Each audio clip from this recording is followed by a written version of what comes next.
21 de septiembre de 1943. Cielo cerrado sobre el Adriático. Un piloto ve una sombra entre las nubes y aprieta el gatillo. Minutos después, entenderá que el enemigo nunca estuvo allí y que el avión en llamas era suyo. No encontrarás estas historias en ningún otro lugar. Suscríbete ahora y dime en los comentarios, ¿puede una sola decisión, tomada en segundos, cambiar el destino de una guerra entera? El amanecer llegó sin luz. A las 6:10, el aeródromo apenas respiraba. La humedad se pegaba al metal. Los mapas estaban clavados en una pared de madera, sujetos con chinches torcidas. Rutas marcadas a lápiz, alturas, horarios exactos. El café llevaba rato frío. Nadie lo tocaba. El parte meteorológico decía lo justo para inquietar a cualquiera. Nubes escalonadas, capas irregulares, visibilidad intermitente, viento cambiante, nada peligroso, nada tranquilizador.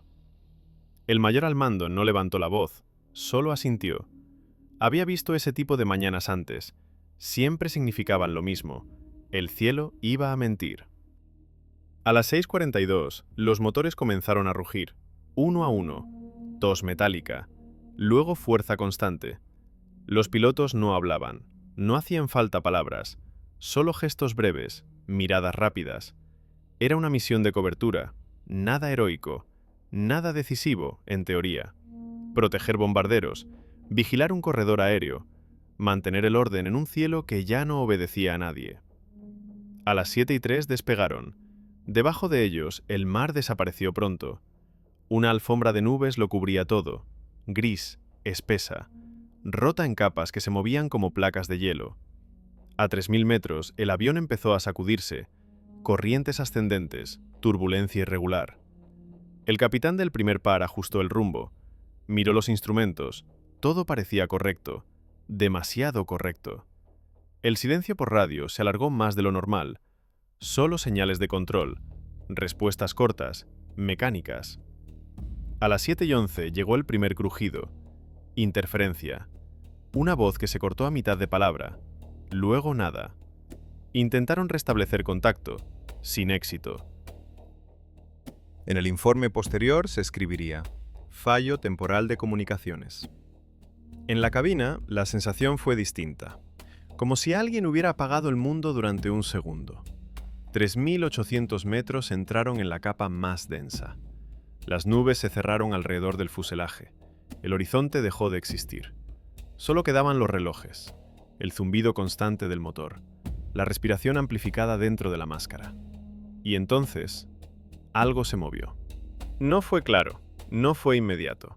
Una sombra, a la izquierda, más baja. Un contorno que no encajaba con ninguna ruta prevista.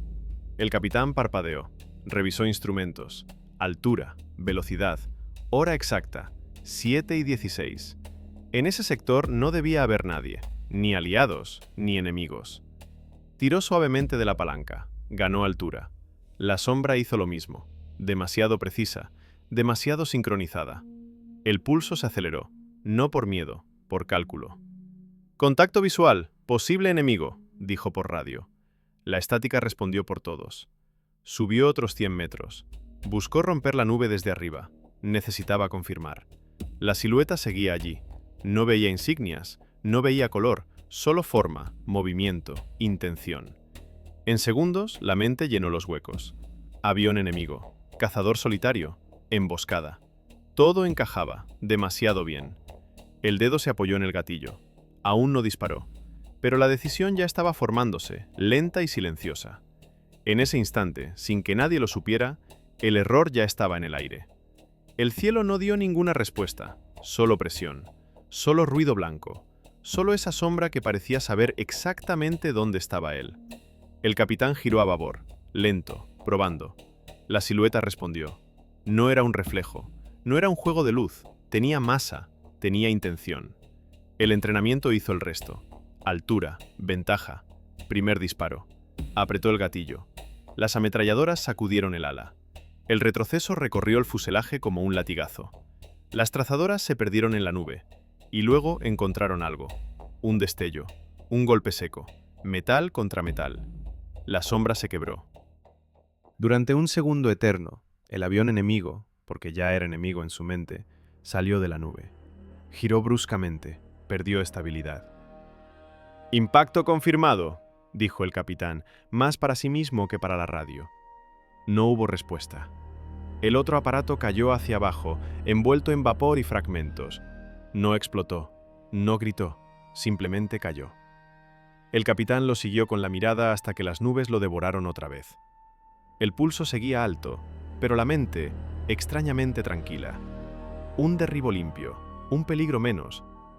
A las 7:18 marcó el punto en su mapa mental. Cuadrante correcto, altura correcta, todo parecía encajar. Entonces ocurrió algo que no estaba en ningún manual. «¿Quién disparó?». La voz apareció de repente en la radio. No era interferencia, era clara, demasiado clara. El capitán se quedó inmóvil. «Repita», dijo. «Tenemos un avión abajo», respondió la voz, ahora más tensa. «No responde. Última señal. En su sector». El silencio volvió a cerrarse, pero esta vez no fue técnico, fue humano. El capitán tragó saliva. Miró los instrumentos otra vez. Altura, rumbo, hora, todo coincidía. «Era hostil», dijo sin convicción. «Apareció desde las nubes». Nadie contestó de inmediato. En algún lugar, a kilómetros de allí, un operador de radio bajó lentamente los auriculares. Miró una mesa llena de marcas rojas. Una de ellas acababa de desaparecer. En el puesto de mando avanzado, el mayor se inclinó sobre el mapa. Tomó un lápiz. Dibujó una línea. Se detuvo. Esa línea no debería estar allí. «¿Diga el código visual del objetivo?», preguntó alguien. El capitán abrió la boca y se dio cuenta de algo terrible. No había visto ningún distintivo, ni cruz, ni estrella, nada. Solo una sombra. El cielo seguía cerrado. Las nubes no se movían. El viento empujaba a todos en direcciones invisibles. «Confirme identificación», insistió la radio. El capitán no respondió. Por primera vez desde que despegó, sintió frío. Muy abajo, oculto por capas de vapor, un avión aliado caía sin control. Y aún no había tocado el mar. La radio volvió a la vida con voces superpuestas, rápidas, cortadas. «Tenemos pérdida de señal.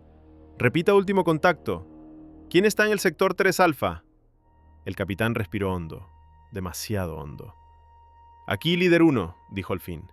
«Objetivo abatido. Posición aproximada». Se detuvo, porque por primera vez dudó de sus propias palabras. Abajo, las nubes se abrían por momentos, breves ventanas de claridad, suficientes para dejar ver fragmentos. Un ala desprendida, un destello irregular, humo que no seguía ninguna maniobra. Eso no parecía un enemigo huyendo, eso parecía una caída. En el centro de mando, alguien pasó una hoja de papel, un informe preliminar, escrito a mano, con prisas. Última transmisión del avión perdido. Hora 7:17. Mensaje incompleto. Contacto visual con... nada más. El mayor levantó la vista. Miró el reloj. Luego el mapa. Las horas encajaban. Las posiciones también. Demasiado. «Confirmen códigos IFF», ordenó. El operador negó lentamente. El sistema había fallado minutos antes. Interferencias, nubes, altura. Nadie estaba seguro de nada. En el aire, el capitán empezó a sudar dentro del traje. No por el esfuerzo, por la espera. «¿Recibió respuesta?», preguntó alguien por radio. «Negativo», respondió. «No hay señal». Las palabras sonaron huecas, como si no le pertenecieran. Giró el avión en un amplio arco. Descendió con cuidado, buscando confirmar lo que no quería ver. Y entonces lo vio. Por un segundo. 2, como mucho. Un fragmento del fuselaje. Color familiar. Demasiado familiar. No había duda ya. Ninguna. «Base», empezó a decir. Se detuvo, porque en ese instante comprendió algo peor que el error. No había actuado fuera del protocolo. No había sido imprudente. Había hecho exactamente lo que se esperaba de él. Eso era lo verdaderamente aterrador. En el informe posterior, según un resumen sellado tras la guerra, se hablaría de condiciones extremas, de confusión aérea, de un enemigo invisible que nunca apareció. Pero en ese momento, a 3.500 metros de altura, el capitán solo pensaba en una cosa: Había disparado primero, y ahora el cielo le devolvía el silencio. Abajo, el mar esperaba. El agua apareció de repente, no como una superficie, como una certeza. El avión aliado golpeó el mar a las 7:23, sin explosión visible, sin testigos directos. Solo una mancha que se cerró sobre sí misma. En el aire, el capitán mantuvo el rumbo durante 10 segundos más. Luego otros 10, esperando una voz, una señal, cualquier cosa. No llegó nada. «Base», dijo por fin, «creo que hemos cometido un error». La frase quedó suspendida en la radio. Nadie la repitió, nadie la corrigió. En el puesto de mando, el mayor se quitó las gafas, las dejó junto al mapa. Miró fijamente el punto marcado con lápiz. Ese punto ya no era una coordenada, era un peso. «Mantengan posiciones», ordenó. «Nadie más dispara». La misión continuó, porque siempre continúa. Los bombarderos pasaron, el corredor se mantuvo, no hubo ataque enemigo, el cielo permaneció vacío. A las 8:40, la formación regresó a base, uno menos. Los motores se apagaron uno a uno. El silencio volvió a ocupar la pista. Nadie aplaudió, nadie hizo bromas. El capitán bajó de la cabina sin mirar a nadie.